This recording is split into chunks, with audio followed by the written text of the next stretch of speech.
Ciao ragazzi e benvenuti al Parchetto del Tagliagole. Oggi ragazzi, per la rubrica I vostri coltelli, l'amico Davide, detto il Demu Hobbista, ci mostra la sua collezione di pezzi autoprodotti e di pezzi sardi. Però prima ragazzi una precisazione, un messaggio di scuse, mi dispiace per quello che è successo lunedì con il video del Karambit dalla Boker. È il Karambit disegnato da Alessandra De Santis, l'amica Alessandra di Hydra Design. Nel video vi dicevo di venire sulla pagina Facebook che c'era il regolamento del giveaway per poter vincere completamente gratuitamente, si partecipava gratuitamente, perciò pensavo non ci fossero problemi visto che era gratis, era un regalo, potevate vincere uno dei due Karambit, quello chiaro. Ragazzi, a 2 ore dalla pubblicazione del giveaway con le regole, qualcuno ha segnalato il post e il post è stato rimosso da Facebook. Non ci posso fare niente, l'hanno rimosso, mi è arrivato il messaggio che andava contro le regole della community, quindi non posso farci niente ragazzi, mi dispiace. Tra l'altro ovviamente ti dicono anche che se continui con questo tipo di post le sanzioni si inaspriscono pesantemente, quindi comunque non lo possiamo fare visto che qualcuno mi chiede prova a rifarlo. Non si può fare ragazzi, mi dispiace, volevo farvi un regalo, non si può, se lo volete dovete comprarvelo. Ragazzi, adesso andiamo insieme a vedere le creazioni di Demu e qualche pezzo sardo. Via! Buongiorno a tutti, io sono Davide, detto il Demu per gli amici, e adesso vi faccio vedere la mia collezione. Allora iniziamo da qua. Questa è la collezione di casa, di famiglia. Coltelli sardi sono delle mie origini, sono sardo da parte di padre, e questa sono quelli che abbiamo in casa, piccolini. Questo è bellissimo, questo in corno di antilope fatto su misura da un artigiano e è una potenza. Noi non li teniamo da collezione, cioè li usiamo. Questo qua io lo uso sarà dal 94-95, lo uso tutti i giorni pranzo e cena. Questo è il mio coltello da tavola, ci taglio la bistecchina, il formaggino, il salame, e è ancora qua. Quello è il suo gemello. Questo vabbè, il manico è, credo sia plastica o robe simili. Questo coltello qua ci tengo a farvelo vedere perché lo usa mia mamma per i lavori tipo sfilettare il pesce. Sarà minimo 40 anni che viene usato. È consumato all'impossibile, ma fa ancora il suo dovere, quello che dovrebbe fare ogni buon coltello. E poi qua c'è la mia piccola creatività che esce. Allora, io non sapevo un cazzo di come si fa un coltello fino a poco meno di un anno fa. Poi, siccome il lavoro non gira bene, tempo ne ho, mi piace sempre darmi da fare con i miei lavoretti, e niente, ho sempre avuto questa passione sin da piccoli, cioè sono cresciuto con questi. Io robe così li uso da sempre per mangiare, tagliavano la carne, poi ho fatto anche il macellaio di lavoro, quindi non posso fare a meno di coltelli. E siccome avevo un pezzo d'acciaio come questo, un inox indefinito, che vabbè non aveva tutti sti fori, ma di qua era così, tempo ne avevo da buttare via, ho detto ma quasi quasi. Poi parlando anche con degli amici che anche loro hanno sta passione dei coltelli, e ho detto ma vediamo se riesco a farne uno. E allora ho fatto il mio primo aborto, il ciccio, temprato nella stufa, limato tutto a mano con la lima. Fa cagare, ma era giusto per rendermi conto se era fattibile le cose o no. E questo viene praticamente da sto pezzo qua di lastra. Mi avanzava questo con lo scavo in mezzo, ho detto, cosa ci faccio? E ci ho fatto questo. È molto più comodo di quello che pensavo, proprio un coltello da da sventramento. Niente, poi ho detto, proviamo a comprare un po' d'acciaio decente. Ho preso un pezzo di Niolox, il manico in albicocco, c'avevo un albicocco qua tagliato da anni, che era morto, e devo dire che, ma sì, per essere il terzo coltello ho tribulato tanto a lavorare il Niolox, perché limandolo con la lima continuava a sgranellare, e niente, poi l'ho temprato nella forgia, diciamo la forgia a carbone, ma alla fine era il barbecue con la ventola, e ho tribulato tanto, però alla fine poi comunque è venuto. Questa è la mia firma fatta a mano, e niente, me lo sono fatto su misura, l'impugnatura è proprio top, e lo uso qua. Questi non hanno neanche il fodero, li uso qua sbattuti nella mia officina per far qualsiasi roba. Poi ho iniziato a prenderci gusto, ho detto, ma vediamo un po', questo è un 6 mm di 2, l'ho soprannominato spacchetto, perché questo è fatto da spaccare i pezzi di legna, invece quello noi lo chiamiamo lo sgulot, non so, l'accettina, farvi i pezzettini, usate questo qua, è una meraviglia. Tant'è vero che un mio amico l'ha visto, si è innamorato, me ne ha ordinato uno ed è contentissimo. Questi che tengo per me hanno sempre il manico un po' cicciuto, perché mi trovo bene così, cosa vi devo dire. Questo è indistruttibile, questo proprio anche questo interamente fatto a mano, e usato, riusato, e gli ho fatto questo che non è un fodero, una custodia giusto per tenerlo qua, non lo porto in giro. Questo invece è il mio preferito, soprannominato Burzumino, in onore del mio fedele cagnolino che ora non c'è più, perché era brutto come la morte, ma d'un cuore grandissimo ed era capace di tutto, un po' come sto coltello, piccolo, non gli dai €1, ma credetemi che sono 4 mm di D2, che qua tutto fatto a mano. Il manico è se non sbaglio questo è rover e l'ho annerito con la fiamma, no, è faggio, questo faggio l'ho annerito a fiamma. Poi vabbè, ci ho già fatto, mi è volato, qua è graffiato, e lo porto a funghi, con questo è il mio coltello da funghi. Sono andato a pescare, ci ho aperto la testa di qualche siluro, così ci entra che è un piacere, alla fine così si fa, c'è poco da fare. E niente, da lì ho detto, ma proviamo a sbizzarrirci un po'. Ho fatto C70, acciaio al carbonio. Sono passato all'acciaio al carbonio perché all'inizio, grazie anche ai video di Floriano, che sono i primi che ho visto, il suo primo video me lo ricorderò a vita, era differenze tra acciaio inox e acciaio al carbonio, meglio, peggio, e quello lì mi ha chiarito bene le idee.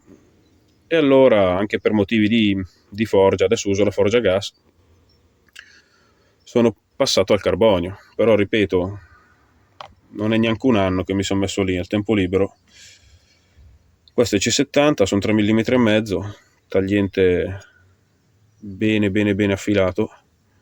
Anche questo annerito a fiamma, ne ho fatte due versioni, annerito a fiamma e in rover normale. Questo non ha il filo, questo lo uso come sagoma. Ne ho fatto un altro per un mio amico col manico in rover, che è tipo questo qua, no, in faggio, scusate, questo è rover, suo foderino. Io gli ho fatto la sua chiusurina così. Adesso scusate, ma non so proprio dove appoggiare il telefono. Con la sua clippina, quando ce l'avete in cintura, lo mettete nella cintura, tirate sulla clip tranquillamente, lo tiri fuori e poi lo rimetti a posto senza problemi. E qua i foderi avevano iniziato a venirmi un po' meglio, ci stavo prendendo la mano, perché vabbè, quelli lì sono i primi esperimenti. Quello l'ho pressato quasi come il Kydex e si incastra anche abbastanza bene, per essere il primo non mi posso lamentare. Questo l'ho chiamato D001 perché io con i nomi non sono bravo. Questo gli avevo dato un altro nome, ma però poi ho visto che ci sono già altri coltelli che mica fare la posta, a più di uno gli hanno dato sto nome, quindi è passato al battezzamento di D002. K720 25, scusate, questo è 20 cm, questo è 25 cm totali, mi pare che sia circa 12 di manico, poi c'è qua e altri 11,5-12 di lama utile. Allora, questo l'ho lasciato grezzo col manico chiaro, questo, se si vede, l'ho lucidato un filino di più, ma mi piace sempre lasciarli un po' grezzi, e il manico annerito a fiamma, e questi sempre K720 con loro bel foderino, ho fatto qualche buchetto ornamentale, la cinghietta, e qua iniziano a venirmi dignitosi. Questo è senza buchi, però il fodero uguale.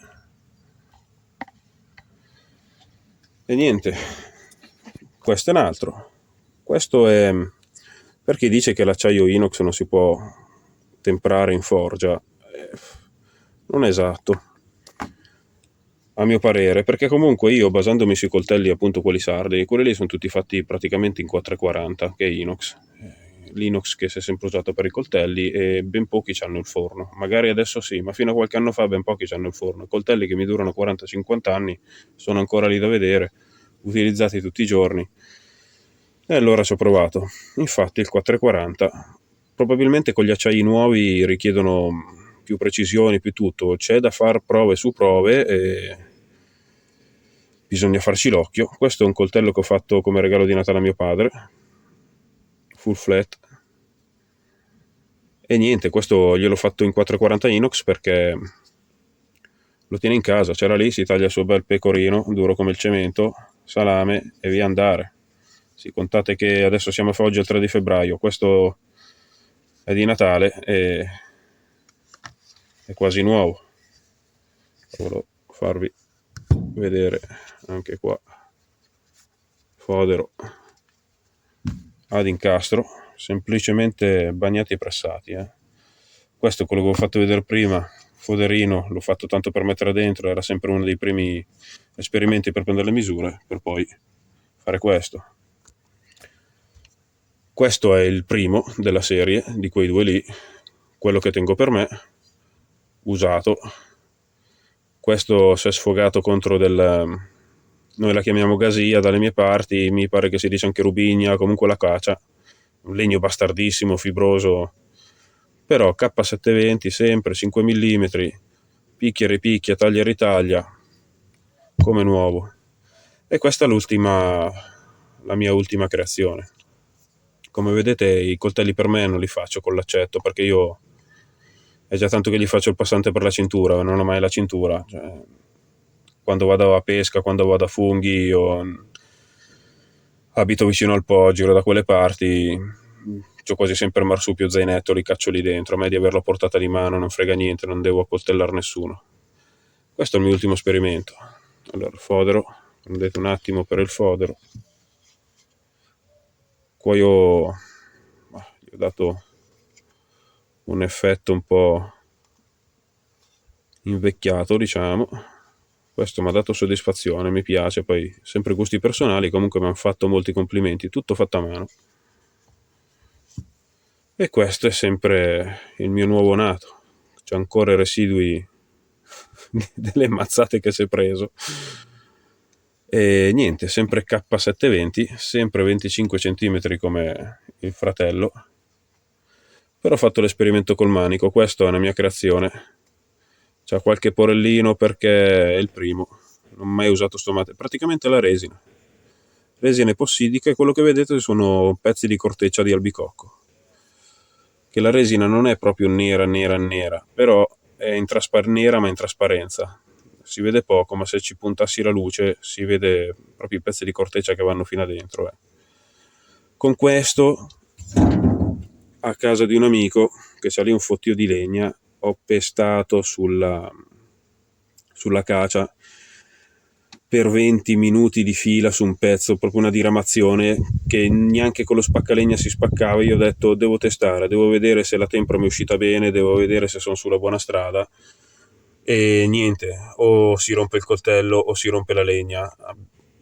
Avevo già spaccata tanta altra legna prima e ha retto, niente, ci ho messo un sacco, mi sono sfinito all'inverosimile, però a parte che il dito qua che mi aveva sfregato la corteccia del randello, la mano non avevo niente, cioè è il bello di farsi i manici su misura. Un manico può essere già comodo di suo, andare bene un po' per tutto, però quando uno se lo crea proprio sulla sua mano, ragazzi, non c'è paragone, cioè, dovreste provare. Tanto qua passa chiunque. Niente, questi sono i miei coltelli, spero che vi siano piaciuti. Questi qua sono belli nuovi, fatti nuovi, che tanto non so se si può dire, ma lo dico lo stesso, ce li ho in vendita su eBay. Io se riesco a finanziare un po' la mia passione mi fa comodo. Niente, un saluto a tutti, buona giornata e buon proseguimento. Ciao Floriano, ciao a tutti. Eccoci qua ragazzi, dopo aver visto questa carrellata di coltelli di demo, autoproduzioni e pezzi sardi. Davide, mi soffermo sulle tue autoproduzioni. Devi migliorare. Allora, sicuramente c'è l'impegno, si vede il passaggio dai primi che sono particolari, diciamo che sono particolari. Il ciccio è, diciamo che è il tuo primo esperimento e tu stesso hai detto com'è. Temprato nella stufa sicuramente funziona, ma una barra affilata, se prendi una barra, la affili, la tempri, funziona. Il punto è cercare di migliorarsi cercando un minimo di linea, un filo uniforme, le punte stai molto attento, i manici magari per la tua mano sono comodi, infatti non voglio dire assolutamente nulla non avendoli provati, però un minimo di ricercatezza nelle linee, nella costruzione, secondo me devi mettercelo. Ti ripeto, si vede l'impegno che ci metti, dal primo all'ultimo che hai fatto vedere un miglioramento c'è di sicuro, però secondo me hai ancora tanta strada. Adesso la scelta è tua, vuoi fare i coltelli, ti impegni su quello, contatti qualcuno che può farti vedere, ti può insegnare determinati passaggi che ti servono per avere un coltello. Oppure decidi, io vado avanti così, mi faccio i miei e poi se riesco li do in giro, li regalo, li lancio, li butto nel bosco. Lì il passaggio è tuo. Se vuoi far diventare questa cosa un lavoro, la strada è veramente, ma veramente, ma veramente ancora lunga, lunghissima. Sai che ti parlo tranquillamente, ti parlo da amico. Dicessi che è tutto bello, ragazzi, non servirebbe fare le recensioni. Secondo me, dai primi che sono siamo capiti, agli ultimi c'è un passaggio, ma anche gli ultimi secondo me hanno bisogno sicuramente di più precisione nella realizzazione. Quindi in bocca al lupo per il futuro, mi piacerebbe provare qualcosa di tuo. Adesso cerca qualcuno che ti insegna dei passaggi e poi mi fai un bel pezzo, lo proviamo, mi vieni a trovare, lo proviamo insieme e vediamo come va. Ragazzi, chiedendovi ancora scusa per il giveaway di lunedì che non si è potuto fare perché il post è stato rimosso, vi chiedo scusa nuovamente. Elwood è in giro, non lo vedete? Sì, è lì che dorme, sono pieno di peli infatti. Ragazzi, dai coltelli di Demu, Davide, hobbista dal parchetto del Tagliagole è tutto, buona giornata e ciao!